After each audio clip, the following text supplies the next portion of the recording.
extraordinary experience kasi this was the time na hire ako as engagement photographer na inimport nila ako sa Sambales para i-take yung ano nila, yung engagement shoot nila. So sinagot nila yung ano ko, yung accommodation ko, and at the same time yung pamasahe, no?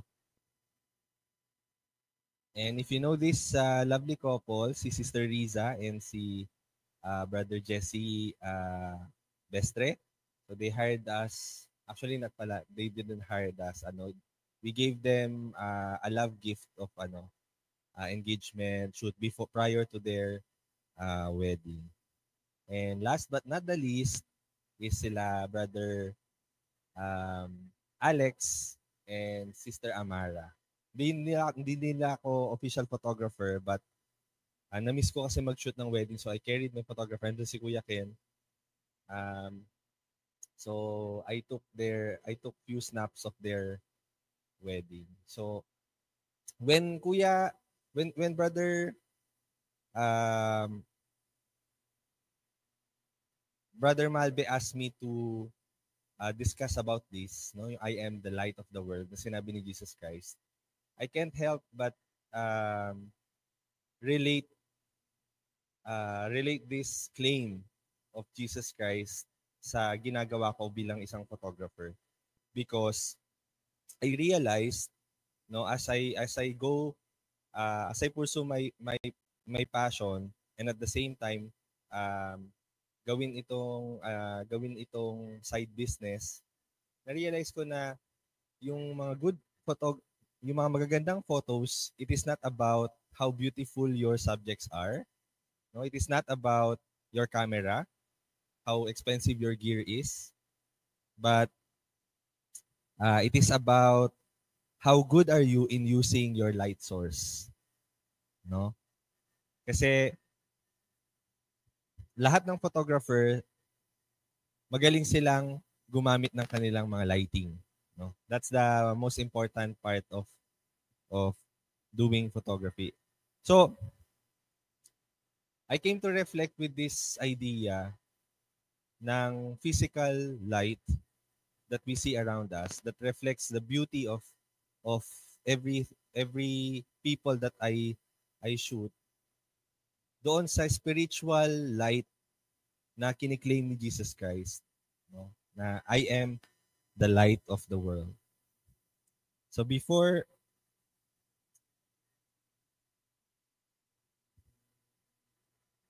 we go on the reading, yung statement na ito ni Jesus Christ is the second I am na sinabi niya sa Gospels, no? The first one was I am the bread of life, and sa previous na study natin, we learned that the I am the bread of life is pertaining to Jesus Christ claiming to be able to sustain the hunger, the physical hunger and spiritual hunger of his believers. Ang sabi niya, come to me, those who come to me shall not hunger, and those who believe in me shall not thirst. But this time around, Jesus is claiming to be the light of the world. So, can we read the first verse? It is found on John chapter 8, verse 12. Okay, Ethan, can you read? John chapter 8, verse 12. Then Jesus again spoke to them, saying, I am the light of the world. The one who follows me will not walk in the darkness, but will have the light of life. I spoke about my realization about the light. No? Can I ask you, ano yung idea ninyo whenever you hear this statement that Jesus is the light of the world? Or what comes to your mind, mga kapatid, when you hear the word light? Volunteer, Tetes, and absence of darkness. Parang opposite of darkness. And in fact, sinabi ni Jesus Christ na the one who follows me will not walk in the darkness. You, Sister Tess, talk about darkness. No? Pwede ba nating i-share naman yung thought natin when we hear the word darkness. Ano yung pumapasok sa isip ninyo when you hear about darkness?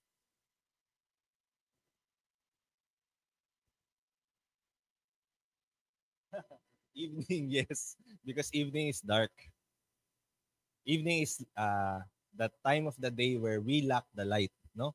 Tama naman. Ate Meg, any thoughts in mind? Evil. Yes, evil. Nung sinearch ko yung word na darkness, mga kapatid, the first ever instance in the Bible that the word darkness was ever mentioned was before the creation, no? Sa Genesis chapter 1 verse 2, no? Ang sabi ng Genesis chapter 1 verse 2, then the earth was without form and void, and darkness was over the face of the deep, and the Spirit of God was hovering over the face of the waters. So when we talk about darkness, it indicates disorder, it indicates lack of direction, it indicates chaos, no? And that's the words that is being used by the poets of the Old Testament, no? Sa Psalms, sa Proverbs, no? And ito yung sinasabi ni Jesus Christ na those who follow Him will not walk in darkness.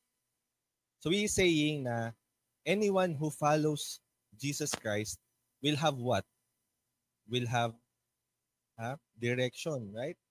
Will have peace, will have certainty at some point in life, will have clarity in their minds, no? Will have will not be confused in life, no? So ibig sabihin pala, mga kapatid, in each moment that we feel like we are in darkness, no? Like we are uncertain in life, in times na parang ang gulo-gulo ng kapaligiran, no? It implies that we are walking in darkness. And it is true to my experience kasi every time that darkness overwhelms my life, I realize na yun yung mga panahon na malayo yung isipan ko sa Diyos. Na yun yung mga panahon na malayo yung puso ko sa ating Panginoon.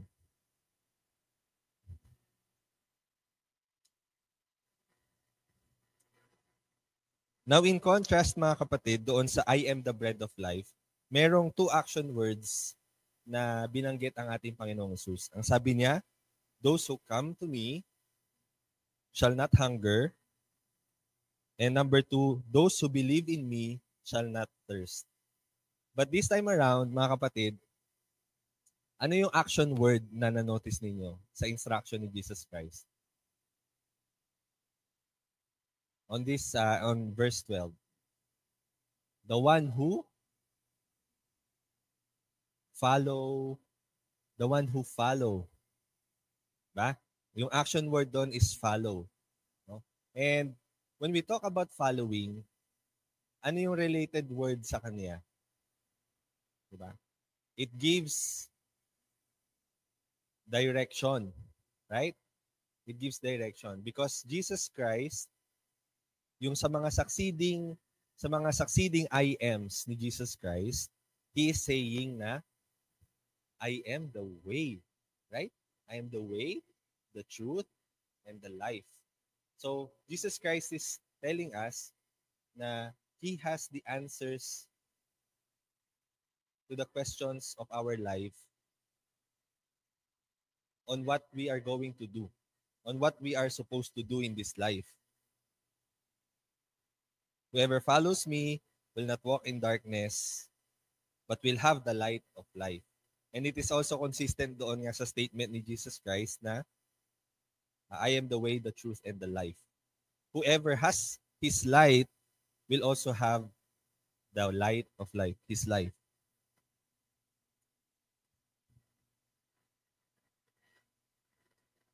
Let's read verse 13. Sister Ems, can you read verse 13 and then verse 14 si Sister Meg?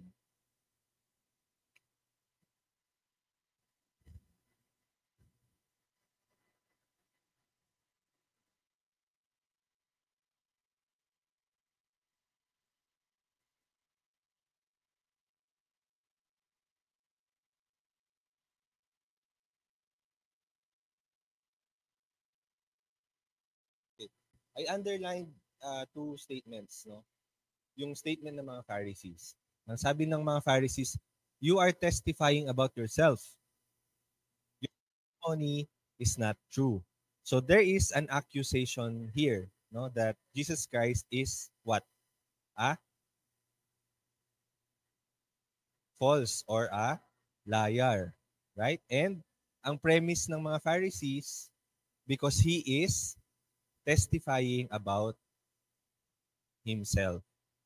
Now, mga kapatid, sa Old Testament, no, they are referring to this legal legal argument of, in order to prove that something is true, there should be at least two witnesses, right? However, on this passage, no, the Pharisees demanding that the witnesses should be independent of Jesus Christ. Meaning, hindi pwedeng mag-testify si Jesus Christ sa sarili niya, which is already a false interpretation of the law of Moses. Remember, sa rule of court, sayang wala pa yung mga lawyers natin, no? Sa rule of court, we can be a witness to ourselves, right? Pwede tayong mag-testify about sa sarili natin, no? About sa claims natin. But on this instance, the Pharisees are demanding that the witnesses should be independent of Jesus Christ. Not hindi pwedeng mag-testify si Jesus Christ sa sarili niya. And later on, i-correct siya ni Jesus Christ as we further read these passages. And I want you to take notice also of this. Ang sabi ni Jesus Christ, even if I am testifying about myself, my testimony is true. Why? Ang sabi niya, because I know where I came from and where I am going. Don't you find it um peculiar or parang interesting? Anong kinalaman ng pagiging truthful mo? Anong kinalaman ng pagiging truthful mo sa knowledge mo kung saan ka galing at saka kung saan ka pupunta?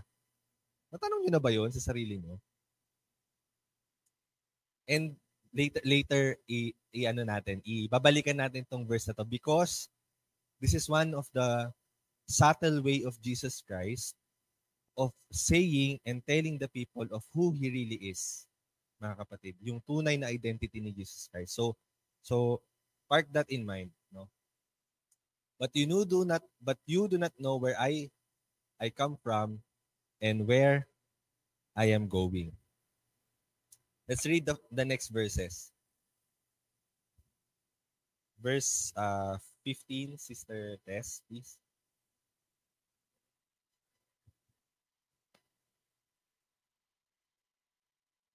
Again. Verse 16.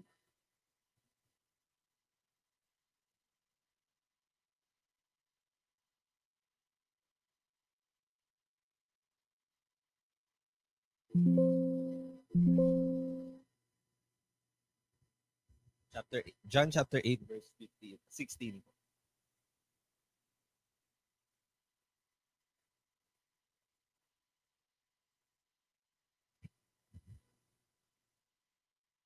Si Brother Ken. Verse 16, Brother Ken, please.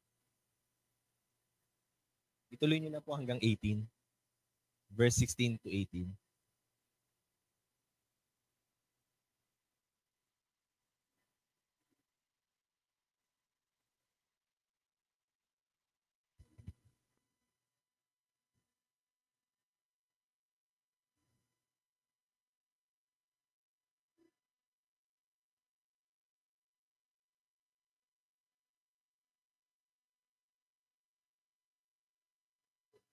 So here, Jesus is answering the accusation to him, no? Ang rebuttal niya doon sa accusation sa kanya na your testimony is not true. Ang sabi ni Jesus Christ, you judge according to the flesh, but I am not judging anyone. No? But if I do judge, my judgment is true, for I am not alone in it, but I and the Father who sent me. Now, this is Jesus Christ now correcting these Pharisees, no, and Sadducees about their interpretation of the law. Because remember, no, dinedemand ng mga Pharisees that the witnesses that Jesus Christ cannot testify about himself, no? And Jesus Christ has to bring two more witnesses apart from him to claim that his sayings, that the words that he say is true. Ang sabi niya, even in your law, it has been written that the testimony of two people is true. No, it doesn't say that it has to be independent two people apart from the one being accused. Right? Ito ang sinabi niya, I am he who testifies about myself, and the Father who sent me testifies about me. Now question, paano nagte-testify ang ama sa kanyang anak? Paano nagte-testify ang Father, the Heavenly Father that Jesus claims to be His Father, about Him? Kasi, when we read the succeeding verse, basahin natin yung verse 19. Brother Ives, Ate Dulce, can you help me read lang po John chapter 8 verse 19?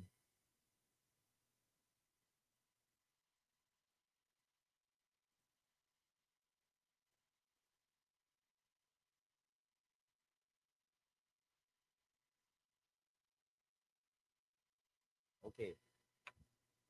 So sa verse 19, sabi ni Jesus Christ, sabi ng mga Pharisees, so they were saying, where is your father? No, so a consistent yung question niya.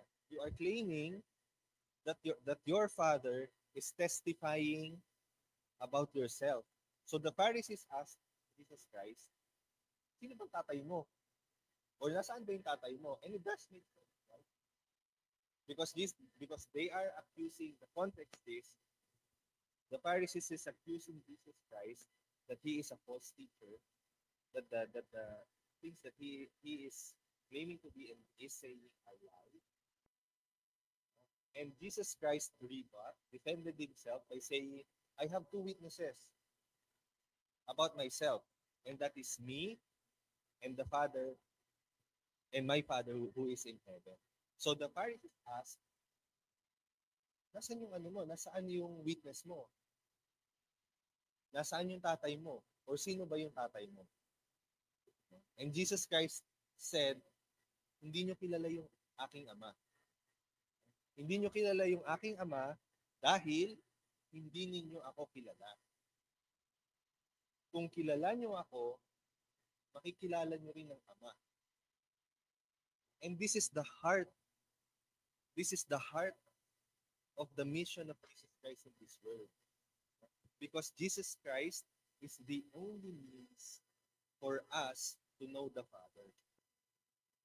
But these people, the Pharisees and the Sadducees, they don't care about the truth. In fact, minamanipulate pa nga nila yung interpretation ng law of Moses, ng law ni Moses.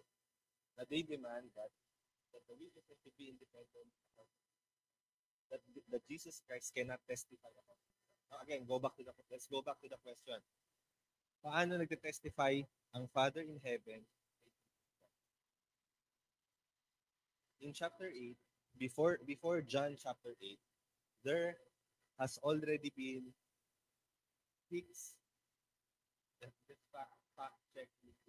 six or seven miracles that already happened. And you would notice that every time in the Bible, in the Gospels, every time Jesus Christ makes a claim about himself, what is the accompaniment of those introduction of himself? Can you every time na nagpapakilala si Jesus kung sino siya, ano yung ano mo, kaakibat mo? Let's say for example when Jesus Christ met an ano yung kaakibat na nangyari? Fish, right? Ano meron? Miracles. Tapi yung ginagawa niya sa May supernatural event that is happening. And this is Jesus Christ's point. No? Na the Father tayo na masusunod. makes witness through the miracles that are seen. Because nobody can do those things without the power of the Father in heaven. And another thing, when Jesus Christ was with John the Baptist, no? He said, "This is my son, who I am well pleased." So now, Jesus Christ has to witness the Father and the Son. Wow. And later on, mga kapatid, establishment Cover boy. Look for a way na makahanap tayo ng speaker mo, ha? Ay, okay na po, no? It's fine, no problem. Basta hanap tayo. Ano, meron na lang. Okay lang naman po. Kahit hindi naman. Hindi pa sa ngayon, no? Oo, hindi ko pa oras. Yeah, there's a time for everything. Pero basta standby ka lang, nag-isip para sa ito lang. Okay na. Perfect, okay lang. Jesus Deliver Christ, naman po kasi, para naman po. Father witness Nakukuha ka na? himself. What are the Christians have done? They have what? They live their lives witnessing for Christ. Even in the face of persecution, even on the face of false accusations about their religion, about their belief, they stood their ground testifying about Jesus Christ. And remember dun sa 1 Corinthians chapter 15, when the Corinthian church was having disagreements about the resurrection, no, ang sabi ni Paul doon, I delivered you the first and foremost importance, no, that Jesus Christ came here, and sabi niya that he rose from the dead and that he appeared to Simon or to Cephas, and after that he appeared to whom? To 500 more people.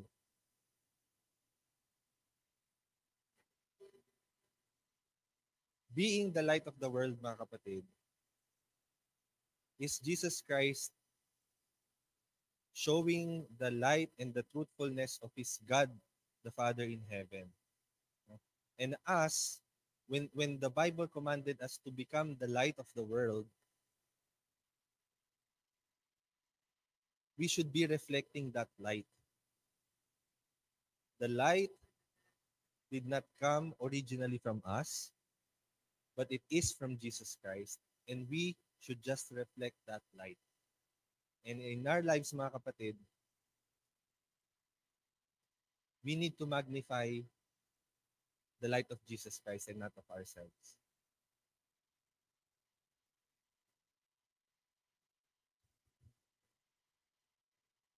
What happens, mga kapatid, when we take what happens whenever we boast about our light? Or what happens whenever we do the same things that the Pharisees and the Sadducees are doing? That they are judging according to flesh. How many times have you been accused in your life falsely? I want you to recall of those moments. And at the same time, ilang beses na rin tayong nag-judge ng mali. This is prevalent in our lives, mga kapatid, no? We make premature judgments and judgments that is not based on truth. We make judgments on people, we make judgments on situation that is based on our flesh. When we say based according to the flesh, what does the Bible meant about that? It is based not on truth, but it is based on our desires. No? Ang pinapakinggan lang natin palagi yung masayang mga masayang pandinig sa tenga. Yung mga bagay na mag-a-agree sa atin. Even if the truth disagrees with our presuppositions, mga akala natin, even if the truth disagrees with our biases in our lives, no? There are moments that we can't help but make judgments according to flesh. And Jesus Christ warned us, no, na be careful not to become like these people. Kasi in the church, it is very important. In the church, it is very, very difficult for everybody whenever we make premature judgments, whenever we make unfair judgments on people. It is very hard to maintain and sustain love. It is hard to maintain harmony, peace, and joy within the church.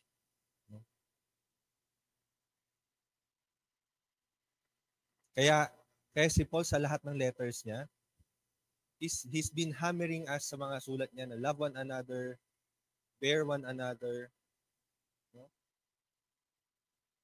At take each other as more important than you, outdo one another with respect. Because whenever we become fleshly, no? Pagka nangingibabaw yung pagiging makalaman natin, gumagawa tayo ng maraming mga pagkakamali.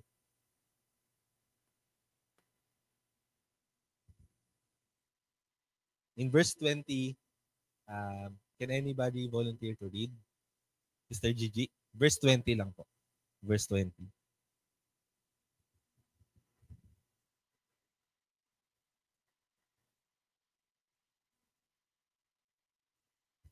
Now this part also puzzled me, mga kapatid. Kasi bakit kailangan pang i-mention ni John kung nasaan si Jesus Christ?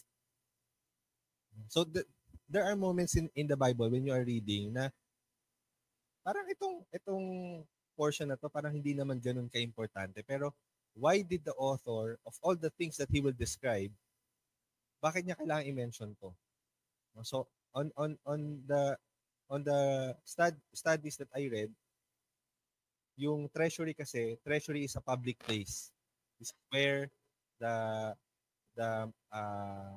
money offerings is being managed, no?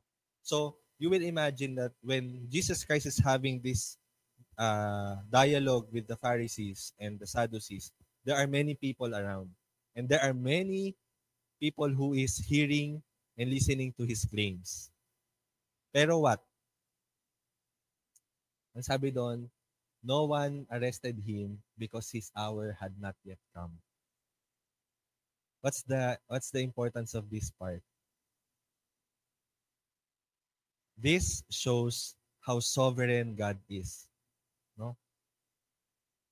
Na despite the circumstances that is already present in that situation, nobody arrested him because it is not yet the time. And in our lives, mga kapatid, sometimes the things that is happening around us points us to a conclusion. And it makes us think na dapat ganito na yung nangyayari or dapat ganito na yung mga bagay na meron ako. But still, hindi pa siya nangyayari. And this teaches us that beyond everything that we don't have control, there is a sovereign God whom we should put our trust on. Na dapat ipinagkakatiwala natin sa Kanya yung mga bagay na hindi natin pa naiintindihan. Okay?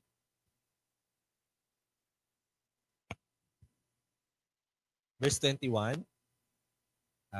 Brother Charlie, verse 21, please.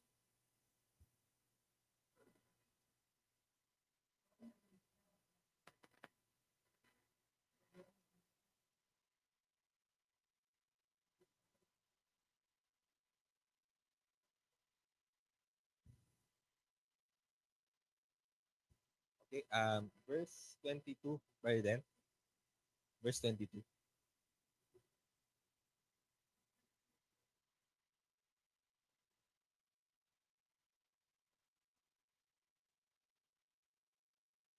Okay, verse 23.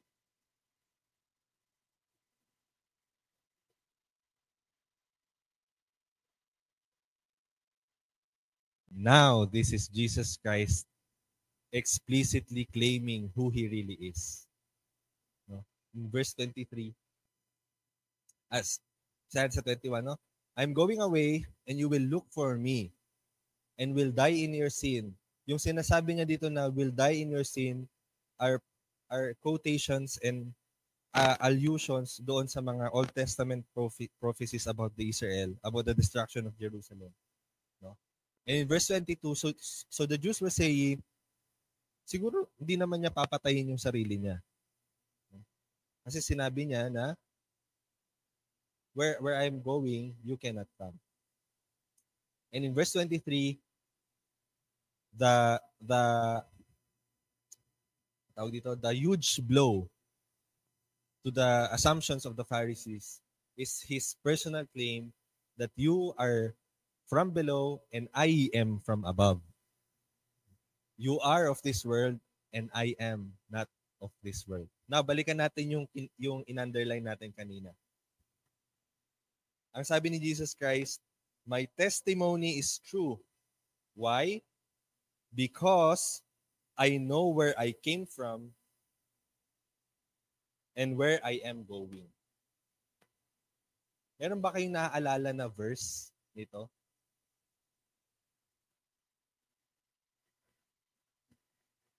Where I came from, what does that imply? That implies what? A location, right? It implies a location.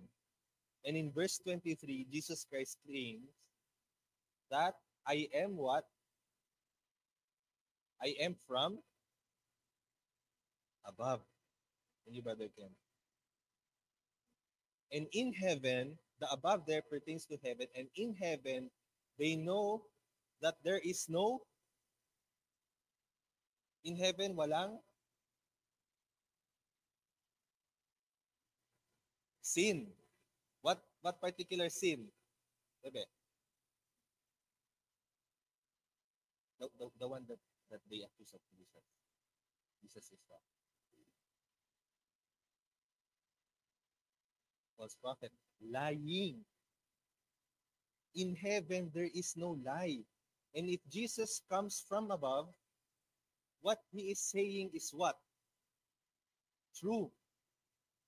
And that is the point. No? He can testify about himself, and he is the only one who can testify about himself apart from the Father, because nobody in this world has ever gone from above except from Jesus Christ.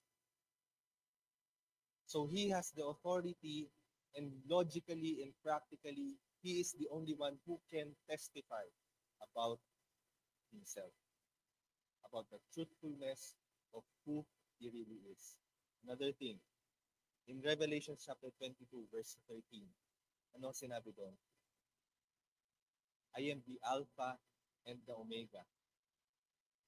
I am the first and the last, the beginning and the end, the eternal.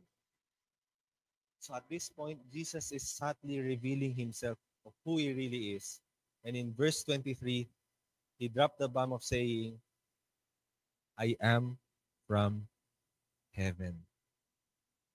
And the Father that I am talking about, who is testifying of me, you don't know him, but I know him. And that Father is our Father in heaven. And this is the point of this study, mga kapatid.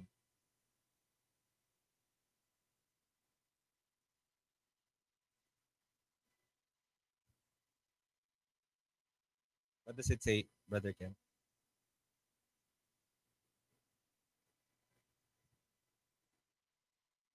That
Thank you, Brother Ken.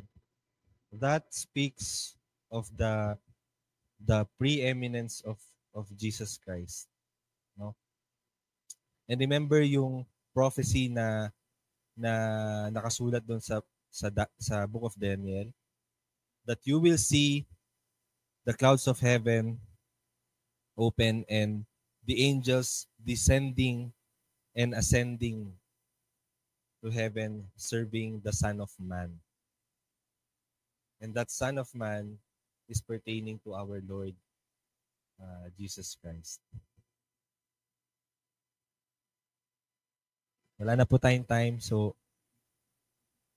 just a question to ponder, no? What it meant to be the light of the world. What does it mean for us, believers of Jesus Christ, when the Bible says we are the light of the world? Yes po, Brother Ives.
Thank you, Brother Ives. Beautiful.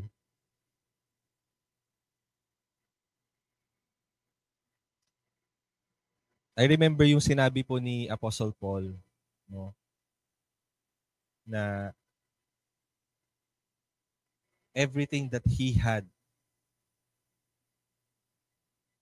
he considered everything as loss in order for him to what? To gain Christ. No? If we will measure ourselves according doon sa righteousness, sa obedience ni Apostle Paul, sa kanyang fervent and zealous commitment to Judaism, to God, no? I think walang tatapat sa atin. Walang magka-qualify or even bold enough to say na kaya kong tapatan yun. But even Paul said, whatever he has, he consider it a loss just in order to gain Christ. As we close, mga kapatid, I want to read Ephesians chapter 2, verse 11 hanggang 14. Kaya nga alalahanin ninyo noong una, kayo'y mga hentil sa laman, tinatawag na di tuli ng mga tinatawag na tuli sa laman, na ginawa ng mga kamay ng tao, na ng panahong iyon, kayo ay walang Kristo, hiwalay sa pagiging mamamayan ng Israel, at mga dayuhan sa mga tipan ng pangako, walang pag-asa, walang Diyos sa sanlibutan. Subalit ngayon ay na kay Kristo Jesus, kayo na noong una ay malayo, ay inilapit sa pamamagitan ng dugo ni Kristo, sapagkat siya ang ating kapayapaan, na kanyang pinag-isa ang dalawa, at sa pamamagitan ng kanyang laman ay giniba ang gitnang pader na ng alitang humahati. Purihin po natin ang ating Panginoon. Do you have any questions? So, when you go home, I want you to reflect, how am I able to reflect the light, the true light that is only coming from Jesus Christ?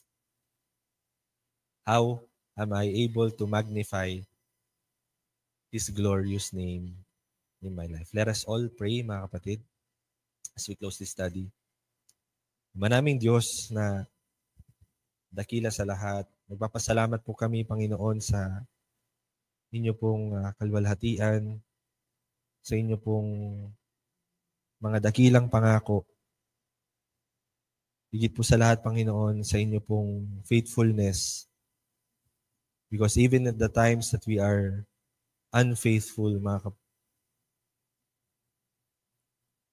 you don't change because you are unchanging. We pray, Lord, that in our lives,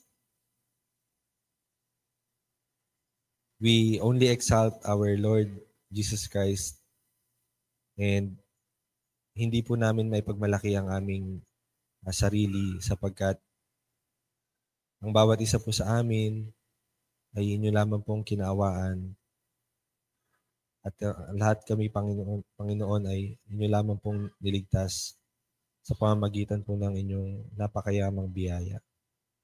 Nawa po, Panginoon, ay magbunga po sa aming mga buhay ang kaliwanagan na dala ng aming Panginoong Hesus, upang sa lahat po ng madidilim na bahagi ng aming buhay ay magkaroon po ng liwanag,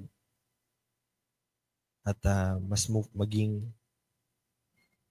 kagaya niya kami, at mamuhay po kami, Panginoon, ng naaayon po sa inyo pong kagustuhan. Maraming salamat po sa pag-iingat mo sa amin, at nawa po ay gabayan mo kami sa buong araw.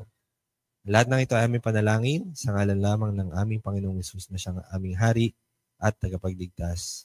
Amen. Happy Lord's Day po mga kapatid.